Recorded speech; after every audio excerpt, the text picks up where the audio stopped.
Hello everybody, Jeremy Dickinson here. Thanks for watching. So in this video, what I'd like to do is introduce Plato's Euthyphro. So Plato's Euthyphro is considered an early dialogue in Plato's writing. It's considered a Socratic dialogue. So it's a dialogue that teaches us a bit about Socrates, the philosopher, and some about Socrates, the man. Now, Socrates is someone who didn't seem to write anything, at least we don't have anything from him. So we learn quite a bit about who Socrates was from the Socratic dialogues that were written by Plato. Now, as many of you know, Plato wrote a lot of dialogues. The dominant form of philosophy for Plato was dialogue, and Socrates is almost always someone who's driving a philosophical conversation in those dialogues. And it's no different in the Euthyphro.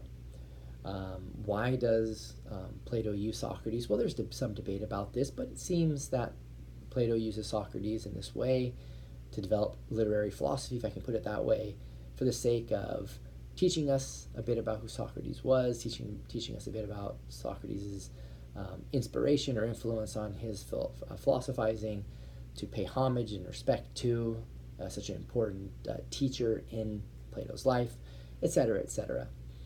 And so in the Socratic dialogue, the Euthyphro, we have Plato setting up a fictitious conversation between Socrates and Euthyphro. The key subject matter is the nature of piety, and Socrates is talking to Euthyphro, as I mentioned, because Euthyphro is someone who seems to be intimately connected to the inner working of the spiritual life in Athens. So who better to go to on spiritual matters when you're trying to figure out the nature of spiritual devoutness, piety, than someone in the fold in that way. So that's just a bit of background setting the stage for the Euthyphro. If you want to know more about Socrates, more about Plato, you can do a Wikipedia search for them. You could look up the Stanford Encyclopedia of Philosophy. You can see some of my other videos on these figures. I want to dive into the text now of the Euthyphro, assuming that many of you have at least some cursory background on who Socrates was and who Plato was. Okay, so in the Euthyphro, the key questions I've noted is, what is piety? The question really gets broached because Euthyphro and Socrates meet because they're both at the court, the Athenian court, and Socrates is there because he's being indicted for living impiously, and Euthyphro is there because he's indicting his own father for really impiety, for murdering someone, murdering a murderer, as it turns out. And Socrates at first is quite surprised by this, which seems to suppose something like it wasn't common for Athenians to do such things to their own family members. But Euthyphro thinks that there's a precedence for prosecuting one's own father for murder, or for punishing or prosecuting your family members or friends more generally. And this precedence is found in the theology that he believes in, that many Athenians believed in. This was orthodoxy at the time. And the idea is that the Greek gods, they fought amongst themselves. Sometimes they did wrong to other gods, and they had to be, brought to justice.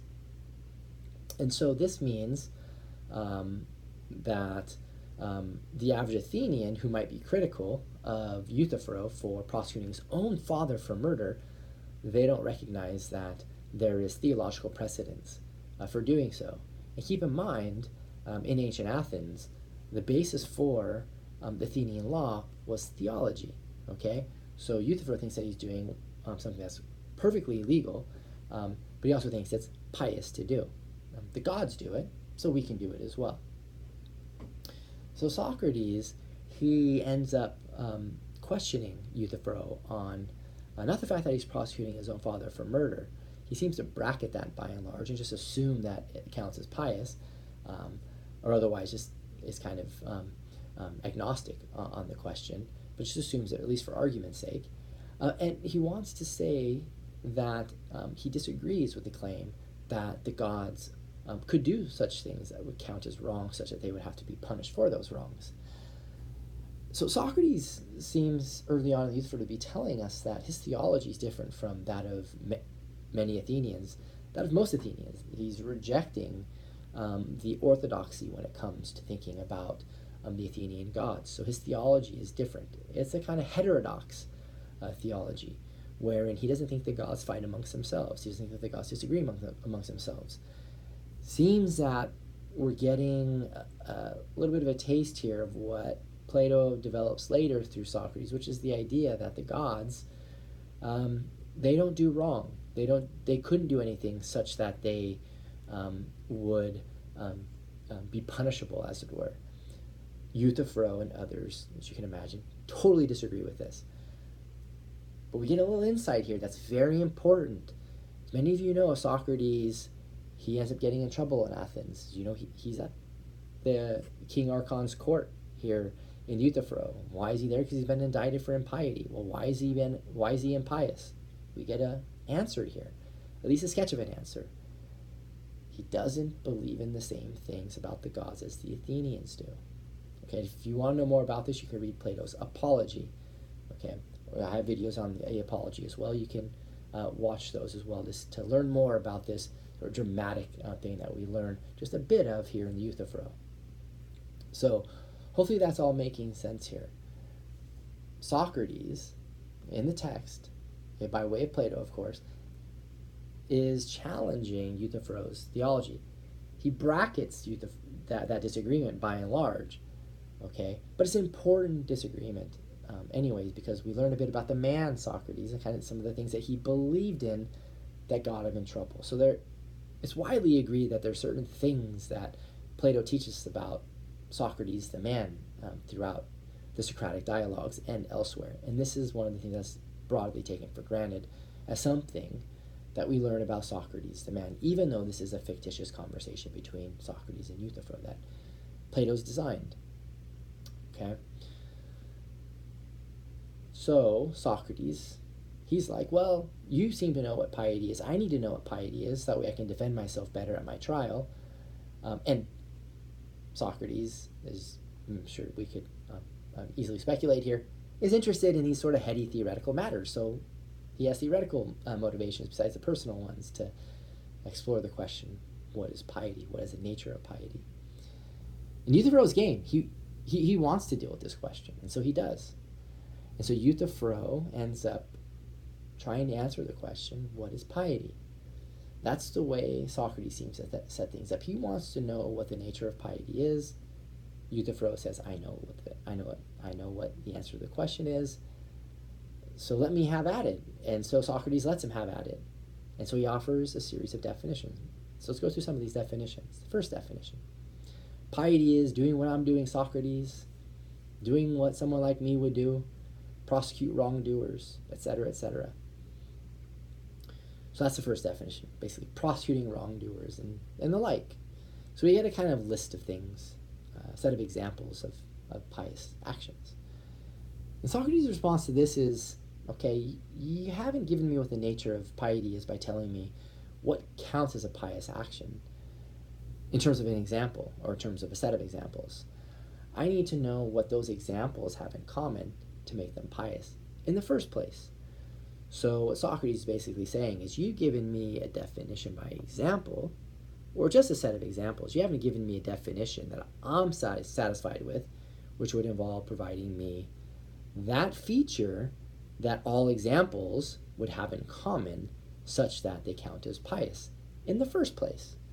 That's the nature, or sometimes he calls it the essence, sometimes the form of piety.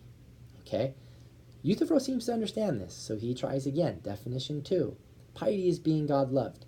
So whatever you would put on your list of pious actions, let's say, what's going to make them pious is going to be the fact that the gods love them. Okay? It's going to be no different with prosecuting wrongdoers. The gods love the fact that Euthyphro is prosecuting the wrongdoer, in this case his own father. But anything else you would put on that list, helping the needy, attending a religious festival, praying to the gods, etc., those all are pious because the gods love them. Socrates' response to this is, well, look, That's your definition. Piety is being God-loved, but you also believe that the gods disagree about important things like these. They fight among themselves, they war among themselves as you believe. Socrates can say, I don't believe that, but you do, so let's consider what follows from that. And what follows from that is that Zeus, on the one hand, just for example, could love prosecuting wrongdoers, but Kronos, Zeus's father, could hate prosecuting wrongdoers. So you see the implication here? Prosecuting wrongdoers would then count as pious and impious. Very bad result. This leads Euthyphro to say, okay, piety is being loved by all the gods. So I'll say that again. Piety is being loved by all the gods. So by adding the all, we actually get a kind of restriction on what counts as pious. Because now in order to count as pious, all the gods have to love it. So where there's unanimous love, the gods love it. Okay? So anywhere there's disagreement, right, among a particular action or thing in question, it's not even a candidate for pious action or for piety. Okay, so that's the way of understanding the third definition. Piety is being loved by all the gods. In response to this, Socrates says, well, is something, okay, pious merely because the gods love it, or do the gods love it because it's pious? So in other words, is piety supposed to be defined like purely subjectively in terms of what the gods love? In which case the gods could love whatever they want, including things that we might consider impious?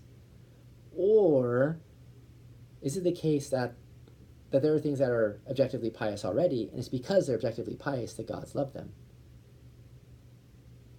Okay, right?